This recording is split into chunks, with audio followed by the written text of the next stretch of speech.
끝나면 들어가고. 아 그러면은 너무 짧지 않아요? 방울토마토는 오래 해야겠네요. 좀 짧을 것 같아서 완숙해도 뭐 완숙해도 네. 그렇죠. 네. 쌀 때만 또 나올 것 같아서 완숙이 좀 늦거든요 수확 시기가. 그래서 올해 같은 가격만 해도 3억은 땡길 수 있잖아. 6개월인데 하려면 큰 토마토는 아 교육형 때요. 여기도 6개월밖에 안 준다고 하길래. 교육형 때는 수익은 안 가져요. 아 수면 안 가져가요? 교육만. 그러면은 큰 토마토 하세요. 그래서 여기 180평 정도 되는데 한 구역은 방울 심고 두 구역은 그 방도심 아니 방숙 심었고. 아 정말 그게 낫겠어요. 오이하면 너무 힘들어서 좀 쉬었다가.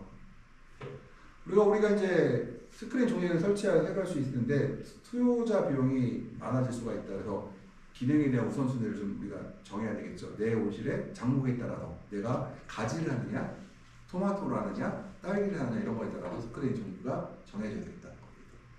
지금까지 이제 차광이나 에너지 절약이 이제 주가 됐었거든요. 이때까지는. 근데 예를 들어 차광이나 에너지 절약으로 해서 스크린 사용은 환기에 취약해지고 이를 위해서 스크린 갭을 작용하는데 스크린 갭을 사용하게 되면은 광과 찬 공기가 온실 내 기후의 균일성을 문제를 일으킨다. 그래서 지역적인 불안을 일으키는 문제를 발생했어요. 그래서 지금은 여러 가지 다양한 조합으로 이제 옵션을 갖고 사용하고 있다 정도. 그래서 예를 들어서 타공성, 에어타이트, 그다음 호일 온실 이거 세 가지 사용하게 되면은 예를 들어서 호일로 사용하면 에너지가 되게 절약이 되고, 그다음에 제일 많이 사용되는 직조 스크린 같은 경우는 이제 습도가 아주 높을 때는 좀 어려워요. 갭을 써야 되거든요. 그럼에도 불구하고 이제 그 습도가 어느 정도 제어가 가능하고, 다공성 같은 경우는 잔마철이나 이런 때 습도가 매우 높을 때 굉장히 유리한 스크린들이고 이렇게. 내가 잡기가 굳이 습도가 높은 지식이 아니면은 내가 다공성을 쓸 이유는 없죠. 또 생각이 따라서. 그 다음에 온실 내부 연 전도 및 대륙에 비치는 게 우리가 이제 열 전도하고 대류에 비치는 스크린이 어떻게 영향을 미치냐에 대해서 얘기해 볼게요. 우리가 온실 내부의 온도 차이에 의해서 온실 피복제를 통한 에너지의 손실이 발생한다. 그래서 내부가 뜨겁고 외부가 차가우면은 바로 전도를 통해서 스크린이 이쪽면 차가워지고 이쪽이 따뜻하니까 따뜻한 차가운 쪽 열이 전달되겠죠. 이것들이요. 그래서 플라스틱 필름이나 유리가 등에 따라서 이제 열 손실이 상당히 뭐 이런 달라도 열 손실이 상당히 유사한 경향들이 있고요. 온실 내부 온도차가 클수록 더 많은 에너지가 소비된다. 예를 들어서 이제 편차, 그러니까 외부가 영하 10도냐, 외부가 영하 10도냐, 지금 15도인데 말이에요. 영하 15도냐, 0도냐부터 차이가 나겠죠. 또 하나가 외부 온도는 0도인데 내부 온도가 15도냐, 내부 온도가 20도냐에서 편차가 생기죠. 그러면은 역시 20도에 더 많은 손실이 발생한다는 거예요. 그다음 바람은 대류 에너지에 의해 냉각이 작동돼서 이게 바람이 불게 되면은 이제 더 많은 에너지가 필요할 수도 있다는 거고. 그다음에 에너지 손실은 온실 피복제를 통한 열 전도와 온실 상하부 온도 차이의 대류로 발생합니다. 그래서 피복제의 열 전도가 있고요. 상하부의 온도 차이에 의해서 발생할 수가 있다. 그래서 그러니까 스크린에 사용한 에너지 손실 감소 방법은 스크린 단열 효과가 있고요. 공기 이동이 스크린 시게 되면요. 그러니까 스크린 위와 아래의 공기 이동이 작아지고 내가 스크린을 두 장 치게 되면 어때요? 더 작아지겠죠. 그래서 스크린 단열 효과와 공기의 흐름을 막는 것이 이렇게 되었고요. 에너지의 손실 개수는 우리가 유밸류 값이라고 해요. 또 온실 지붕 재료와 열 교환 개수를 기반으로 계산한다. 그래서 유밸류라는 건 단열성을 측정하는 게 유밸류 또는 K밸류라고 해요. 그래서 유밸류 값이 낮을수록 에너지가 절약된다 이렇게 하시면 돼요. 보면은 스크린 열 전도의 대류에 미치는 영향을 보게 되면은 유밸류 값은 우리 단일 유리 계열 때 한 6에서 8W 정도의 에너지가 제곱미터당 1도당 뺏긴다고 해요. 뭐냐면 1도라는 얘기는 편차가 1도 날 때마다 6W의 에너지가 뺏긴다 계산하고요. 그러면은 우리가 온도차가 20도로 잡으면은 유밸류 값이 얼마예요? 약 120W의 에너지가 뺏기고 있죠. 6 곱하기 20, 120W가 되고 이거를 이제 만제곱미터, 그러니까 표면적으로 따지거든요. 표면적이 넓을수록 표면적으로 곱하게 되면은 열을 뺏게 되는 거죠. 근데 유밸류는 소지와 설치 방법이 달라지는데 보통 뭐 0.56이라고 해 스크린에 따라서 스크린은 우리가 이제 볼게요. 스크린을 이제 하나를 설치했어요. 얘가 지금 유밸류 값 있잖아요. U1 이거예요. 유리.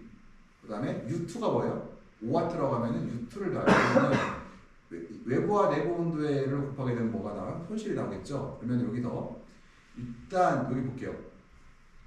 지금 두 개 설치했더니 54.5W의 에너지가 발생하더라는 거예요. 지금 여기다가 이제 54.5가 나왔어요. 그래서 커튼을 이제 달아볼게요.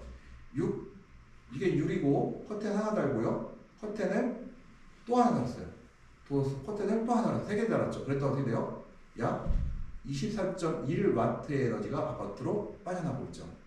이 재밌는 게 요거 하나만 해보세요. 요거만 6분의 1 그러니까 커튼 2장 달았을 때 5분의 1, 4분의 1 해보세요. 얼마가 빠져나가나 계산돼요.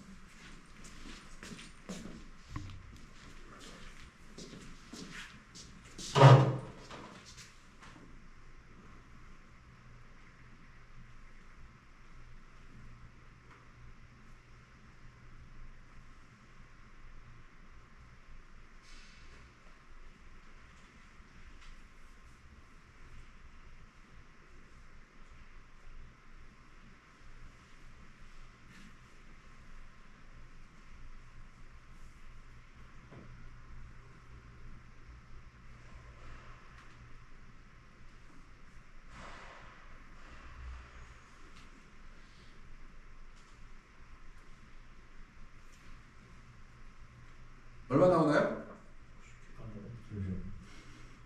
32 정도 나오는 것 같은데요? 예. 54에서 32로 22가 떨어졌잖아요. 스크린 더 치니까. 근데 여기서 32에서 하나 더 치니까 얼마큼 떨어져요? 9 떨어졌죠. 네. 그러니까 스크린을 침에 따라서 절약된 에너지가 어때요? 늘어요, 줄어요? 줄어들죠, 폭이. 그래서 우리가 커튼을 많이 달면은 분명히 절약은 되는데 이 스크린이 공짜가 아니기 때문에요. 스크린을 몇 장 설치할지는 좀 고민을 해봐야 돼요. 예를 들어서 내가 그 가지같이 20도를 유지하는 작물을 키우겠다 하면은 3장 갈 수 있어요. 왜냐면은 뭐에 따라서 달라져요? 열 분실은 내부의 온도 편차에 의해서 커지죠. 여기 올라가잖아요. 여기요. 예를 들어서 얘가 20도인데 만약에 내가 온실 내부 온도를 20도를 맞추려고 영하 10도인데 내가 20도를 맞췄어요. 여기다가 35 곱해버리죠. 그러면은 이게 커튼을 내외부의 온도차가 작은 작물, 뭐예요? 대표적인 게 이제 상추가 되겠죠. 뇌외부치가 큰 거는 고추가 되겠죠. 그죠? 가지가 되겠는데 뇌외부의 편차가 큰 작물은 커튼을 3장 쓸 이유도 있어요. 근데 내가 예를 들어서 뇌외부의 편차가 작은 작물이 있죠. 딸기라든가 뭐 상추 같은 경우는 상대적으로 작지요. 그러면 뭐요? 내가 절약되는 양이 많아요, 적어요? 적어지죠. 그래서 이런 커튼을 설치할 때도 내가 고온성 작물을 키울 때는 커튼이 3장 들어갈 필요가 있다. 왜냐? 감가상각을 해도 이익이에요. 근데 내가 저온성 작물을 할 때는 커튼 3장 넣게 되면 어때요? 에너지가 절약되는 건 맞지만 전해지는 비율이 굉장히 적죠. 그래서 내가 그래서 우리가 바람 속도까지는 감안하지 못하더라도 내 외부의 편차에 의해서 그 내외부 편차는 뭐예요? 내가 고온성 작물이면은 어떻게 되는 편차는 커지고 저온성 작물을 키우게 되면 편차가 작아지죠. 그래서 커튼을 뭐 2장 놓냐 3장 놓냐 이렇게 얘기를 할 수가 있는데 저는 이제 고온성 작물 같은 경우는 3장 들어가는 거 맞는 것 같은데 굳이 저온성 작물은 2장만 놔도 되지 않겠느냐. 토마토는 고온이에요, 저온이에요? 중간쯤 돼요. 저는 얘 보고 고온이라고 하기엔 좀 그래요. 왜냐면은 토마토나 오이나 파프리카에 비해서 분명히 저온이거든요. 가지에 비해서 절대적인 저온. 단지 상추나 토마토, 오이, 상추나 딸기에 비해서 온도가 높은 것 뿐이지. 그래서 우리가 이제 사용 중인 스크린 중에 우리가 이제 유밸류 값이 0.5W라고 하면은 이 낮은 값은 공급광이 있는 여러 층으로 스크린을 구축하면 가능하다. 그래서 이 유형 스크린을 2개 사용하면 총 에너지 손실은 감소하는데 보통 우리가 이제 단열성이 좋은 것들은 유밸류 값이 작아지고 이런 것들은 얘기를 하고 있어요. 스크린 열 방출에 미치는 영향에 대해서 보게 되면은 온도가 다른 두 물체는 열 방출에서 에너지 교환이 일어난다. 가장 따뜻한 물체는 더 차가워지고 그 공기는 주변 기온 아래로 떨어질 수 있다. 그래서 어떤 경우는요 외부 온도보다 공기 온도보다 그러니까 겨울철에 실제로 그러니까 겨울철보다는 날씨가 좋은 하늘 그러니까 굉장히 맑은 11월 기후에는요 지붕 온도가 공기 온도보다 낮을 때도 있어요. 공기 온도가 지붕 온도보다 낮다. 그 얘기는 식물이 있어요. 식물의 개념에서는 온도가 더 빨리 떨어진다는 얘기예요. 실제로 그런 일들은 발생할 수 있다. 그래서 이 얘기를 한다. 그러니까 아주 맑은 날에는 사실 지붕의 온도가 공기온보다 낮을 때도 있다고 하고 이럴 경우는 식물체 온도가 더 빨리 떨어짐으로써 피해를 줄 수도 있다는 거고요. 이 물체사의 공기 온도는 교환에 영향을 주지 않는다. 영향을 주긴 좀 줘요. 뭐요?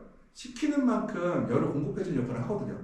근데 요 영향은 크지 않다고 얘기를 해요. 무시해버려요. 대리교환에 의한 물체 온도에 영향을 미치고 온실 지붕과 하늘 사이의 복사 에너지는 스테판 볼츠만의 법칙을 따른다. 그래서 스테판 볼츠만이 뭐냐? 온도 편차의 4승으로 우리가 줄여준다. 그러니까 예를 들어서 스카이가 T4가 돼 있잖아요. 하늘 온도가 영하 40도 곱하기 영하 40의 사재생이 되고요. 지붕의 온도가 만약에 10도다 그러면은 10도 곱하기 10도의 사재생이 된 다음에 이걸 뺀 것에 바로 그러니까 제일 큰 게 바로 요거죠.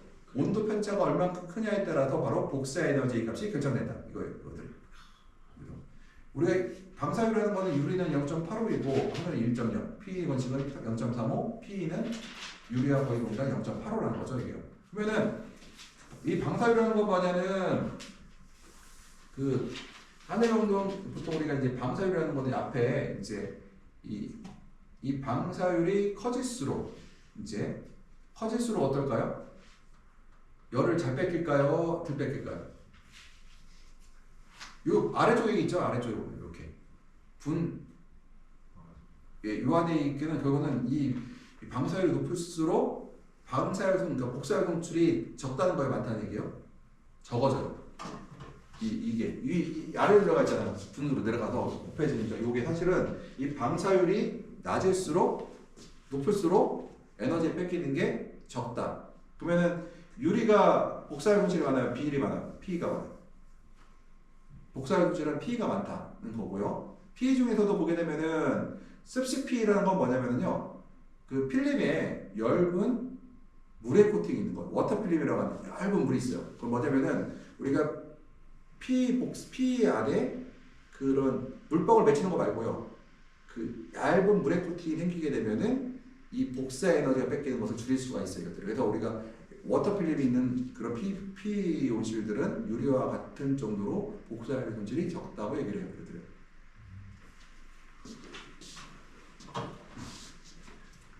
우리가 이제 그 스크린 열 방출에 미친 영향을 보게 되면은 이제 맑은 온도라고 보면요. 우리가 이제 그 지붕 온도가 10도씨, 그다음에 20도씨 하고 이제 온실은 뭐 0.85, 여기다 0.85 곱하게 되잖아. 유리가 0.85가 있으니까 그래서 보통 이 정도 온도에서 맑은 하늘 온도 영하 20도라고 하면은 약 112와트 정도의 손실이 발생하고 스테판 바치의 법칙에 따라서 식물의 온실 지붕은 복사 에너지를 변하고 열 방출은 강도는 제로 이론에 따라 달라진다. 그 다음에 여기 보게 되면은 이제 여기가 방사계수가 있고요. 그다음 이게 FR, 그러니까 롱웨이브 레디에이션이라는 거는 복사율 호체를 얘기하는 거예요. 복사율을 얘기하는 건데 방사율 2를 보게 되면요. 보면은 T가 뭐예요? 흡수, 그러니까 이거 보면 표시되는데 보면은 이제 TP 이렇게 되는데요. 여기 보면은 요거하고 페어 더하면 이게 1이 된다면 총 에너지 손실되는 게 나오는데 보면은 유리온실 같은 경우는 보게 되면은 0.085 방사율 개수가 이제 뭐가 됐어요? 반세 개수가 얼마예요? 반사율이 0.13이 되고요. 그 다음에 통과되는 게 뭐예요? 통과되는 것이 그러니까 T가 통과죠. 통과되는 것이 얼마예요? 0.02가 되고요. 그 다음에 반사율이 얼마예요? 0.85가 되죠. 0.85라는 건 그만큼 열을 튕겨낸다는 얘기가 좋다는 얘기고요. 그 다음에 스탠다드 이제 드라이 P 같은 경우 보게 되면 그러니까 마른 P 필름 같은 경우는 바로 뭐예요? 반사율이 0.1이어야 되고요. 그 다음 뭐예요? 여기가 0.5가 뭐예요? T죠. 그래서 방사율 개수가 여기는 0.36가 되고요. 그래서 보통 우리가 P와 같은 FI, 그러니까 P 같은 투명재료와 성방사율은 유리보다 높다. 유리 투과율은 0.0이고 일몰은 알루미늄 스크린은 0.36% 되고 참고가 되는데 일단은 필라스틱 필름이 유리보다는 복사율 손실이 크다고 얘기를 할 수가 있다는 거예요. 그래서 우리가 착각하는 것 중에 하나가 P가 더 따뜻하게 생각하는데 그건 공기는 따뜻할지 모르는데 바로 식물체 온도는 P가 더 낮을 수도 있다고 할 수가 있어요. 스크린의 열 방출에 미치는 영향을 보게 되면 식물 온도가 18도씨고 유리가 또는 PE 경우가 하늘 온도는 뭐 유리가 0.8도가 되면요. 열 방출을 보게 되면은 우리가 5.67 곱하기 여기다가 0.85, 0.95가 되죠. 그러니까 0.85가 0.5가 되면은 35W가 나왔는데 PE 같은 경우는 더 많이 뺏겨 나간다 해서 그래서 보면은 흡수, 통과, 반사. 그러면 에너지 스크린 어때요? 0.5가 흡수되고 그다음 30% 통과되고 반사가 0.05죠. 알루미늄 스크린 어때요? 알루미늄은 일반적인 알루미늄 스크린 어때요? 흡수가 0.35, 통과가 0.1, 반사가 0.55가 되죠. 세 번째, 하이 리플렉티브 알루미늄 스크린은 뭐냐면 반사가 굉장히 비싼 알루미늄 스크린. 얘는 어때요? 반사가 흡수가 0.1이 되고요. 그 다음에 뭐가 돼요? 통과가 0.05이고요. 뭐가 대부분 뭐예요? 0.85가 반사죠. 우리가 0.85가 반사되는 것이 좋다고 하는데 PE 스크린은 우리가 알므로 이제 AC로 안티콘데 흔히 말 무적재 처리가 코트 덮여 있으면은 이러한 코팅은 연속적인 응축 필름의 현상. 그러니까 물방울 맺히지 않고 물을 10개 펴서 필름을 만들게 되므로 이제 방출값을 향상시키죠. 물 방출 현상을 방지하고 메달 물 방출은 밖으로 나가는 그 열을 줄여줘서 작물 손실을 주발합니다. 보통 저희가 수변지하고 결로 방지라고 하는데 보통 우리가 이제 뭐 이론적으로 갔기 때문에 얘기를 하고 있습니다. 영어 책에서 원서에서는 이게 결로 방지라고 되어 있는데요. 우리는 이제 수변지라고 하는 것들이 같은 원리라고 하는 겁니다. 그래서 이거는 바로 물방울을 쪼개서 넓게 필름으로 만들게 됩니다. 뭐가 좋다? 뭐의 비율이 높을수록 좋아요? 밤에는 반사율이 높을수록 스크린이 좋은 스크린이죠. 그래서 이들을 쓰고 있다. 현높이 18도씨 에너지 10% EP 방사 0.5, 스크린 0.65면은 0.05, 0.95로 해서 5.67 곱하기 10쭉 하면은 마이너스 20W이고 PE 스크린이 30%더 투명해서 실제 방사율이 더 많다 해서 알루미늄 스크린은 0.35이며 열방이 11초 감소하고 알루미늄 스크린은 10% 나가서 추가 손실이 없다 해서 알루미늄 스크린 치게 되면 이만큼 나가는 것이 어떻게 돼요? 더 줄어든다는 거죠. 그래서 우리가 두 개의 표현 스크린 사용하는 게 좋다고 하는데요. 이유까지만 한번 볼게요. 하단 스크린의 온도가 상승하여 열 방출을 크게 감소할 수 있고 맑은 온도가 그러니까 스크린 두 개 놓으면 어때요? 위에 스크린 차갑고 그러니까 유리가 제일 비닐이 제일 차갑고 그 다음에 아래 스크린이 차갑고 그 다음에 그 아래 스크린이 차갑겠죠. 그 얘기는 식물이 복사율을 덜 뺏긴다는 거죠. 그 보고는 없을수록 더 많이 뺏긴다는 얘기고요. 그 다음에 이거는 겨울의 얘기고요. 맑은 날씨가 많은 국가에서 실외 온도가 높더라도 야간 열방축에 대한 주의를 기울여서 레디에이션 센서라는 게 있어요. 이거는 레센서라고 불리는데 들어오는 복사율과 나가는 복사율을 측정하는 거 온실 내부에서. 그거는 들어오는 거와 나가는 것이 같으면은 0이 되고 들어오는 게 많으면은 플러스가 되고 나가는 게 많으면 마이너스가 돼요. 그래서 스크린 쓰는 시점은 일반적으로 마이너스가 되기 전에 시작을 해요. 이것들을. 레센서가 있으면은 좋은 점이 스크린을 조금 더 정밀하게 좀 제어할 수 있는 장점들이 있다. 이것들이 그러니까 그러니까 복사열이 그러니까 내가 보온을 위해서도 하지만 차광을 위해서도 하지만 바로 환절기 때는 공기 온도가 비교적 15도, 18도가 유지된다 하더라도 바로 들어오는 복사열이 적어지게 되면은 식물체가 나가는 복사열이 증가할 수가 있어서 내가 커튼을 닫아버리면 어때요? 스크린이 온도가 바깥보다 유리보다 따뜻하니 복사열이 덜 뺏기게 되고 그렇게 되면은 식물체가 보다 높은 온도를 체온을 유지할 수가 있고 높은 체온을 유지할 수 있다는 얘기는 야간의 증산을 그러니까 흔히 말해서 야간 증산을 할 수가 있다는 얘기가 되고 결로가 안 생긴다는 얘기가 되고 일액이 안 생긴다는 얘기가 돼요. 적게 생긴다는 얘기가. 그래서 이 스크린에 대해서 굉장히 중요시 여겨진다. 그다음 오늘 여기서까지 하고 한 바퀴 시간이 너무 지나네. 한번 보고서 이거는 제가 저 카톡에 남겨놨어요. 보시면. 네. 그 들어가 있죠 거기 다 쪼개는 대로. 네. 아 제가 따로 보내놨습니다. 오늘은 그 온실 허락을 좀 많이 받았습니다. 그래요?